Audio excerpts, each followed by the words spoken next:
Alhamdulillah wa syukru ala ni'amillah la haula wa la quwata illa billah. Asyhadu an la ilaha illallah wa asyhadu anna Muhammadan abduhu wa rasuluhu amma ba'd.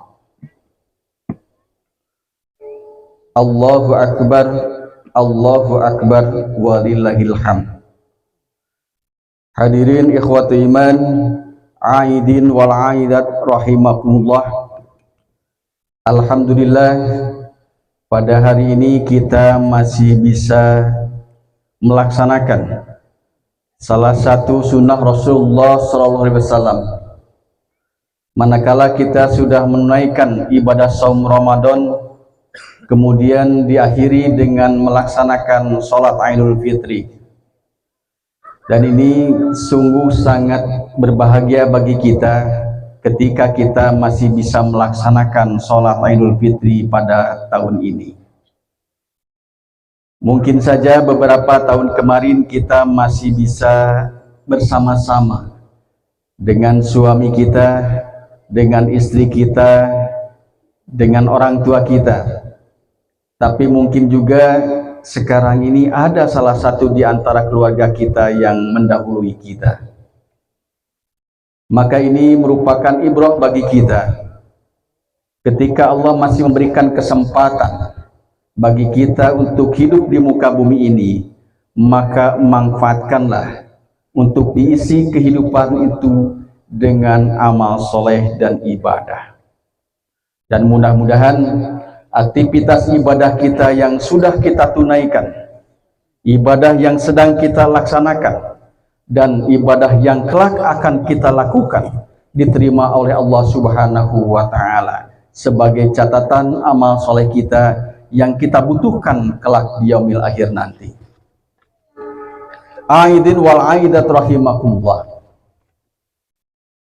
Pada hakikatnya setiap ibadah yang Allah perintahkan kepada kita, semuanya berujung agar kita menjadi pribadi-pribadi yang bertakwa. Bukan sekedar saum agar kita menjadi orang yang bertakwa itu, tapi semua aktivitas ibadah yang Allah perintahkan, semuanya adalah mendidik diri kita menjadi pribadi-pribadi yang bertakwa. La'allakum tattaqun. Sebagaimana Allah Subhanahu wa Ta'ala menyampaikan dalam surat Al-Baqarah ayat 21. A'udzu billahi minasyaitonir rajim. Ya ayyuhan nasu ubudu rabbakumul ladzi khalaqakum walladzina min qablikum la'allakum tattaqun. Wahai manusia, hendaklah engkau ibadah hanya kepada Allah yang telah menciptakan kita, yang telah menciptakan orang-orang sebelum kita, la'allakum tattaqun, agar kita menjadi orang-orang yang bertakwa. Ikhwatu iman, dalam ayat ini Allah menggunakan Rabb, alladzi khalaqakum, Rabb kamu yang telah menciptakan kamu. Rabbun itu adalah Allah yang menciptakan kita, dan juga bukan sekedar menciptakan, tapi memelihara kita. Persis seperti layaknya kita punya binatang ternak, kita pelihara. Yang namanya dipelihara itu tentu ada waktu kapan harus kita kasih makannya, kapan harus kita mandikan, kapan harus kita gembala. Semuanya diatur oleh siapa? Oleh yang punya ternak itu. Kemudian makanannya pun diatur. Kalau kita punya ternak ayam, tentu saja akan berbeda makanannya dengan ternak sapi. Kalau kita punya kambing, tentu saja berbeda. Kambing itu kita kasih makannya dengan ternak ayam. Makanannya berbeda-beda, karena kita yang tahu cara memelihara binatang ternak itu. Begitupun Allah bukan sekedar menciptakan kita, tapi Allah mengatur hidup kita. Allah yang memberi rizki kepada kita. Allah yang memberi napas kepada kita, yang kadang-kadang kita lupa. Keseringannya kita mengucapkan terima kasih, ucapan alhamdulillah kepada orang-orang yang telah memberikan kepada kita. Kita dikasih beras, kita mengucapkan terima kasih, alhamdulillah. Kita dikasih baju baru, kita pun mengucapkan. Dan ingat terus, ini baju yang tahun kemarin dikasih oleh Bapak Anu. Ini mukena kemarin yang dikasih oleh Ibu Haji Anu. Masih teringat beberapa tahun yang lalu. Tapi kadang-kadang kita suka lupa kepada orang yang memberikan sesuatu yang berharga bagi kita. Umpamanya kalau di perjalanan kita ada yang ngasih minuman. Kalau di pengajian ada yang ngasih air teh kan. Padahal tidak seberapa harganya, tapi justru manfaatnya lebih besar yang kecil itu. Begitupun kita kepada Allah, kadang-kadang kepada manusia kita sering mengucapkan terima kasih karena kita sudah diberikan baju, sudah diberikan sembako, diberikan ini dan itu. Tapi kepada Allah yang telah memberikan napas kita, yang jarang-jarang kita ingat, napas itu adalah dari Allah. Kalau Allah berhentikan napas kita, tidak mungkin kita bisa berkumpul di sini. Allahu Akbar, walillahil hamd. Makanya dalam ayat itu Allah sampaikan dengan Rabbun, Allah yang telah memelihara kamu, Tuhan yang telah menciptakan kamu, dengan ungkapan Rabbun. Ini sebagai pelajaran bagi kita agar kita senantiasa ingat akan Allah yang memelihara kita. Aidin wal aidat rahimakumullah. Ketika di akhir ayat itu Allah mengungkapkan la'allakum tattaqun, agar kita menjadi orang-orang yang bertakwa. Syekh Thaha Al-Afifi mengutip apa yang disampaikan oleh Ali bin Abi Thalib kaitan dengan masalah takwa. Beliau menyampaikan bahwa Ali bin Abi Thalib pernah menyampaikan bahwa hakikat yang namanya takwa itu adalah al-khawfu minal jalil wa amal bitanjil. Bahwa yang disebut dengan takwa itu yang pertama al-khawfu minal jalil, orang yang takut kepada Allah. Kemudian yang kedua adalah orang yang senantiasa beramal berdasarkan wahyu. Dan yang ketiga, orang yang mempersiapkan kematian. Dan yang keempat, waridha bil qalil, ridho akan rizki dari Allah, berapapun Allah berikan kepada kita. Jadi ketika ada ungkapan la'allakum tattaqun, agar kita menjadi orang-orang yang bertakwa, seringkali kita mengucapkan bahwa yang disebut dengan takwa itu dalam at-ta'rifat disampaikan bahwa kita mengerjakan sesuatu yang Allah perintahkan, kemudian kita meninggalkan apa yang Allah larang. Betul. Tapi kalau kita buka lebih jauh lagi, kenapa kita meninggalkan apa yang Allah larang? Kenapa kita mengerjakan yang Allah perintahkan? Kata Ali, al-khawfu minal jalil, karena kita takut kepada Allah. Orang yang takut kepada Allah tentu saja dia akan hati-hati dalam berbicara, berhati-hati dalam bersikap, berhati-hati dalam berperilaku. Kalau dia makan tentu saja dia akan memilah dan memilih, ini makanannya halal atau tidak, ini pekerjaan halal atau tidak, apa yang kita sampaikan ini menyakiti orang lain atau tidak, ini masuk kategori gibah atau tidak. Penuh dengan kehati-hatian. Al-khawfu minal jalil, karena saking takutnya kepada Allah. Ikhwatul iman, suatu ketika Rasulullah SAW kedatangan seorang perempuan. Datang seorang perempuan kepada Rasulullah, kemudian dia menyampaikan bahwa dirinya telah melakukan dosa besar. Seorang perempuan itu melakukan dosa besar, kemudian menghadap Rasulullah dan mengakui bahwa dia telah melakukan dosa besar. Apa yang dilakukannya? Dia sudah melakukan perzinahan. Oleh Rasulullah dibiarkan saja, tidak begitu ditanggapi. Lamun aya nama maknya aya bangsat ngaku gitu. Orang yang melakukan zina datang menghadap Rasulullah, kemudian dia menyampaikan bahwa saya telah melakukan zina. Oleh Rasulullah diabaikan. Tapi perempuan itu terus menerus kepada Rasulullah dan meyakinkan bahwa saya telah melakukan zina. Minta dihukum kepada Rasulullah. Sedangkan perempuan itu sedang hamil. Akhirnya sudah beberapa kali menyampaikan kepada Rasulullah, meyakinkan kepada Rasulullah, maka akhirnya Rasulullah pun mengiyakan dan akan menghukum perempuan itu. Tapi kata Rasulullah, nanti dihukumnya kalau sudah melahirkan, kemudian kamu susui anakmu yang telah dilahirkan itu. Maka setelah perempuan itu melahirkan anaknya, kemudian sudah disusuinya, akhirnya Rasulullah pun menghukum perempuan itu dengan hukuman rajam sampai mati. Kemudian Rasulullah mensolatkan perempuan itu. Kemudian Umar bin Khattab berkomentar kepada Rasulullah, "Ya Rasulullah, kenapa engkau solatkan perempuan berbuat dosa ini, yang telah melakukan perzinahan ini?" Kemudian kata Rasulullah, perempuan ini sudah bertaubat. Kalaulah sisa taubatnya ini dibagikan kepada penduduk kota ini, 70 orang penduduk kota ini masih ada sisanya. Ikhwati iman rahimakumullah, yang menjadi pelajaran bagi kita, apa yang menggerakkan hati perempuan yang telah berbuat dosa itu menghadap Rasulullah ingin dihukum? Karena takut akan Allah.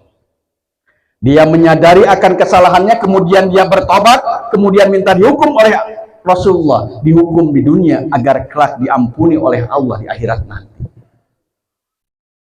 Wasari'u ilal maghfirah, dan bersegeralah kamu terhadap ampunan Allah. Manakala kita melakukan dosa, melakukan kesalahan, kemudian kita menyadari akan kesalahan itu, maka bersegeralah kita bertaubat kepada Allah. Wasari'u ilal maghfirah. Kemudian Allah menjanjikan surga Allah akan diberikan kepada orang-orang yang bertakwa. U'izzat lil muttaqin. Di antaranya orang yang bertakwa itu bukan berarti tanpa dosa, tidak pernah melakukan kesalahan, tapi manakala dia melakukan kesalahan, wasari'u ilal maghfirah. Yang namanya manusia itu tidak lepas dari khilaf, teu aya anu lempeng,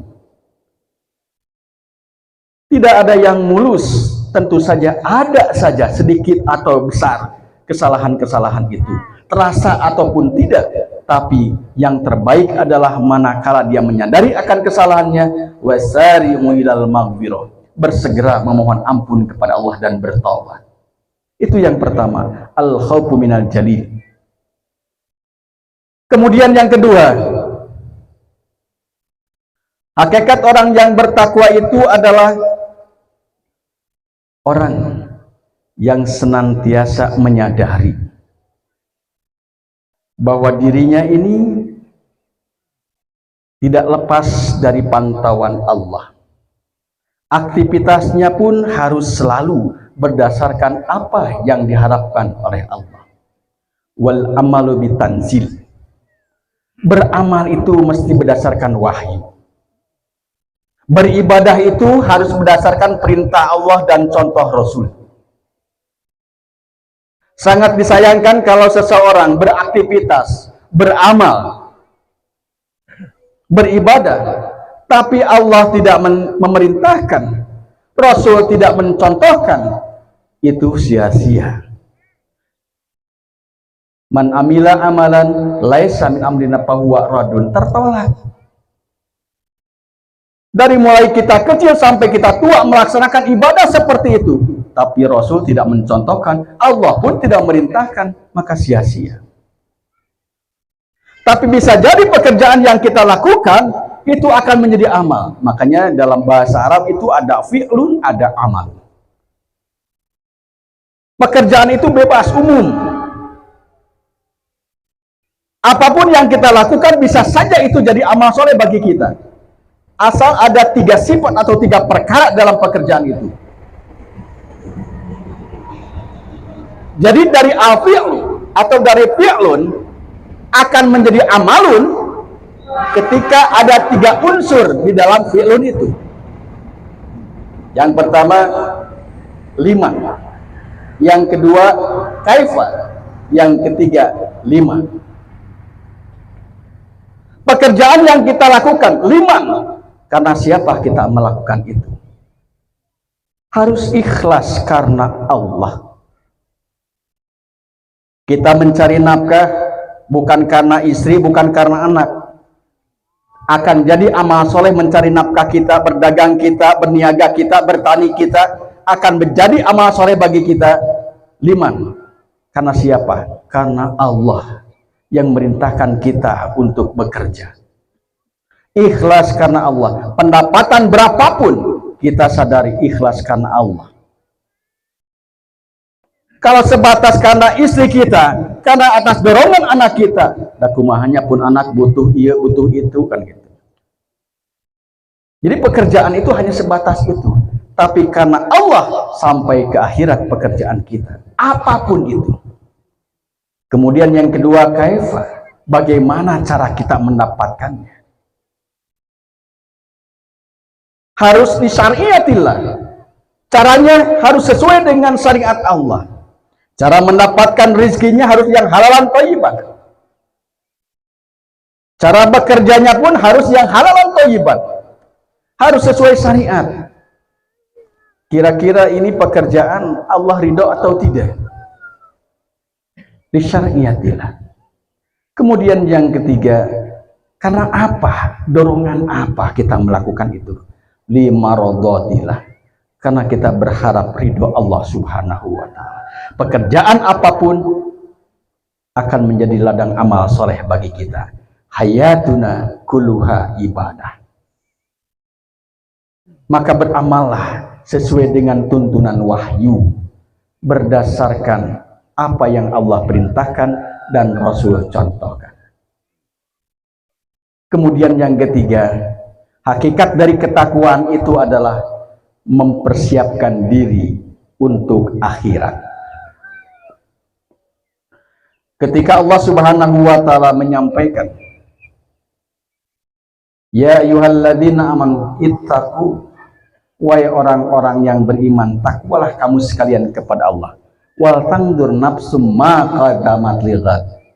Dan perhatikan apa yang sudah kita lakukan hari ini untuk hari akhirat. Apa yang sudah kita persiapkan hari ini untuk perbekalan akhirat. Kalau kita mudik di Lebaran, kita lihat di televisi, di pemberitaan atau di media sosial, ada orang yang jauh-jauh hari mempersiapkan untuk mudik. Puasana acan, tapi persiapan mudiknya geus dipacking.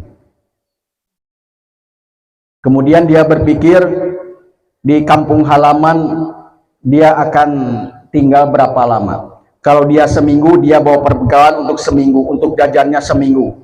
Kemudian bawa pakaian yang terbaik, makanan yang terbaik, oleh-oleh yang terbaik, kendaraan yang terbaik, agar bisa diperlihatkan kepada orang-orang di kampung. Inilah hasil dari kerja di perantauan sekian puluh tahun.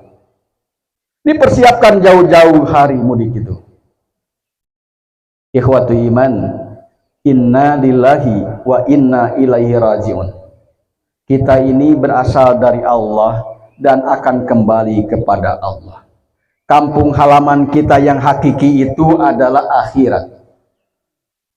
Kalau waktu persiapan mudik kita mempersiapkan pakaian, mempersiapkan perbekalan, membawa uang-uang yang bagus untuk diperlihatkan kepada orang-orang di sana. Pertanyaannya adalah, apa yang akan kita perlihatkan kepada Allah? Punya amal apa yang kita persiapkan untuk Allah? Untuk diperlihatkan kepada Allah? Ini loh hasil 60 tahun saya di dunia. Pekerjaannya ini, amalannya ini. Inilah sedekah saya. Inilah sholat saya. Inilah saum saya yang terbaik. Inilah silaturahmi saya yang terbaik. Sebelum malaikat maut datang menjemput kita, kita harus mempersiapkan. Ikhwatu iman yang dimuliakan Allah. Ketika Khalifah Umar bin Abdul Aziz dilantik, baru saja dilantik, kemudian menjelang maghrib ada saudaranya yang meninggal, Khalifah Sulaiman. Kemudian yang meninggal Khalifah Sulaiman, saudaranya Khalifah Umar bin Abdul Aziz, diurus, dipulasara sampai tengah malam. Akhirnya waktu pagi dikuburkan. Selesai penguburan, Khalifah Umar bin Abdul Aziz hendak istirahat. Baru saja dia merebahkan badannya, kemudian datang anaknya yang bernama Abdul Malik. Kata Abdul Malik, wahai ayahanda, apa yang akan ayahanda lakukan hari ini? Kata khalifah, ayahmu mau istirahat dulu. Kata anaknya, ayah, bukankah di rumah kita ini ada harta orang lain yang harus kita bagikan kepada orang yang berhak menerimanya? Kata khalifah, wahai anakku, ananda kan tahu, semalaman ayah ini tidak tidur, semalaman ayah tidak istirahat mengurus saudaramu yang meninggal. Nanti saja membagikan harta orang lain itu, nanti saja siang, nanti saja duhur. Ayahmu ingin istirahat sejenak. Kemudian kata Abdul Malik, ayah, siapa yang menjamin ayah hidup sampai duhur nanti? Saha nurek ngajamin bapak bakal hirup nepi kalohor. Khalifah Umar bin Abdul Aziz terkejut. Kemudian dia merangkul anaknya sambil haru dan menangis dan mengucapkan terima kasih kepada anaknya karena sudah diingatkan, sebab masing-masing orang tidak ada yang menjamin kehidupannya sampai kapan. Sehingga langsung harta itu dibagikan kepada orang-orang yang berhak menerimanya. Sampai diceritakan pada zaman Khalifah Umar bin Abdul Aziz, susah dan sulit mencari orang yang miskin itu. Hese yang anu miskin teh. Sebab semua berpikiran mastabikul khairat, bisi maut ayeuna buru-buru sodako, bisi maut ayeuna buru-buru sodako, sehingga orang-orang bersodako pada saat dia punya langsung. Sehingga irek merek kaburu dibere kan gitu. Tidak ada yang bercelote, saya teka bagian, saya teka data, tidak ada. Karena berpikirannya, bisi jam 8 saya maut, bisi lohor saya maut kan gitu. Artinya ketika Allah berikan kesempatan hidup, maka di sanalah kita melakukan aktivitas amal saleh. Maka ketika kita punya kesempatan amal saleh, tidak perlu menunggu-nunggu waktu. Kalau kita bisa sholat di awal waktu, duhur jam 12, tekudu nungguan jam 1, jam 2, nungguan naon atau nungguan maut. Ayak waktu nama derwes sholat. Lamun urang bisa bersodakoh sekarang, lakukan sekarang. Jangan menunggu isukan deui we. Minggu hareup we kan gitu. Siapa yang menjamin kehidupan kita sampai minggu depan? Tidak ada. Ikhwatu iman rahimakumullah. Maka persiapkanlah diri kita untuk persiapan akhirat. Itu orang yang bertakwa. Al-kaisu man dana nafsahu wa amilan lima ba'dal maut. Termasuk orang yang cerdas manakala orang itu bisa menahan hawa nafsunya. Tekabita kunu lain. Bisa mengendalikan nafsunya. Itu orang yang cerdas. Kemudian dia beramal. Beramalnya itu untuk nanti ba'dal maut, setelah dia mati. Dia melakukan hari ini persiapan untuk hari nanti, untuk hari esok. Dia bersedekah, dia sholat, dia saum, dia beramal soleh, bukan untuk dipetik hari ini, tapi untuk bekal di yaumil akhir nanti. Beramal lima ba'dal maut.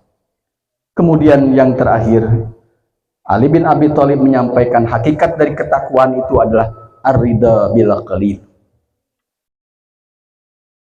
Ridho atas nikmati Allah, ridho akan rizki dari Allah walaupun sedikit.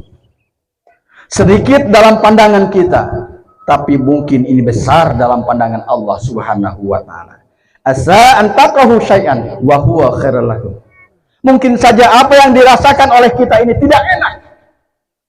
Kita tidak suka, tapi ini baik menurut Allah.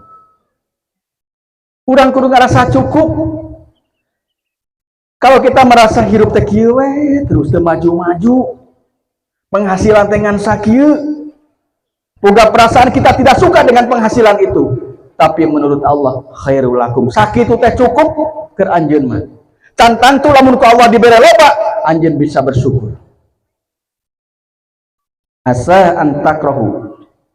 Kalau kamu merasa tidak suka tapi menurut Allah ini baik.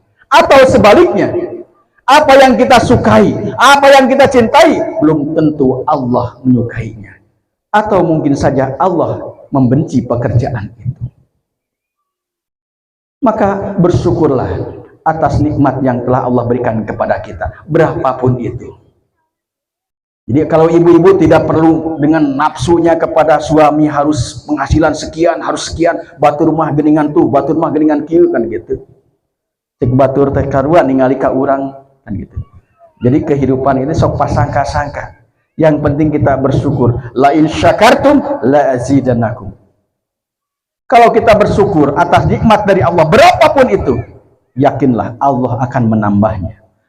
Wala in kafartum, tapi kalau manusia itu menolak, tidak mengakui atas nikmat dari Allah, kufur atas nikmat dari Allah, sesungguhnya adab Allah sangatlah pedih. La in syakartum la azidannakum. Maka bersyukurlah atas nikmat dari Allah.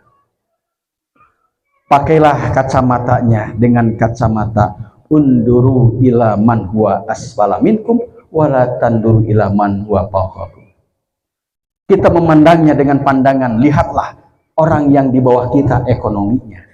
Tong tatanggahan ngalieukan ka batur kanu di luhur urang, nu katuang nu ka urang moal saknina ulang urang tatanggahan wae ka luhur. Tapi unduru ilaman huwa asfala minkum. Tuh tingali batur mah urang ayeuna takbiran, urang ayeuna salat, batur mah masih keneh koreh-koreh. Batur mah teu bisa ngalenyap-lenyap acan. Masih mulungan itu mulungan ieu, ngahuap itu ngahuap ieu. Kita bersyukur, la azidanakum. Niscaya Allah akan menambah nikmat itu. Aidin wal aidat rahimakumullah. Oleh karena itu, tanamkan dari diri kita, hendaklah kita termotivasi oleh Allah manakala Allah merintahkan ibadah kepada kita agar kita menjadi orang-orang yang bertakwa. Orang yang bertakwa itu adalah orang yang takut kepada Allah, orang yang beramal berdasarkan wahyu, orang yang senantiasa mempersiapkan diri untuk akhirat, dan orang yang senantiasa bersyukur kepada Allah. Itulah orang yang bertakwa. Makanya harus ada perubahan. Jangan sampai di tahun kemarin mereka tahun aing teh kitu saya perubahan dalam ibadah, dalam amal teh. Tapi harus kita ada perubahan. Kita menjadi orang-orang yang soleh, yang bertakwa. Janji Allah, wa may yattaqillah yaj'al lahu makhraja wa yarzuquhu min haitsu la yahtasib. Barang siapa bertakwa kepada Allah, manakala kita dalam kesulitan, dengan Allah akan jalan keluar solusi terbaik bagi kita. Wa yarzuquhu min haitsu la yahtasib, dan Allah berikan rezeki dari jalan yang tidak disangka-sangka oleh kita. Walaupun kita berprofesi di bidang ini ternyata sulit kita, ternyata Allah berikan jalan keluar, rezeki dari jalan dan yang lain. Insya Allah modalnya ittaqullah. Kemudian kalau kita merasa kenapa Allah tidak pernah memberi rezeki kepada kita, atau ketika kita butuh kenapa tidak ada juga, jangan mempertanyakan kepada Allah, tapi tanyakan kepada diri kita, sudahkah kita takwa kepada Allah? Benar-benar takwa kepada Allah, sebab janji Allah, wa may yattaqillah. Demikian yang bisa disampaikan. Mudah-mudahan amal ibadah kita diterima oleh Allah Subhanahu wa taala. Taqabbalallahu minna wa minkum. Rabbana atina fid dunya hasanah wa fil akhirati hasanah wa qina adzabannar. Wassalamualaikum warahmatullahi wabarakatuh.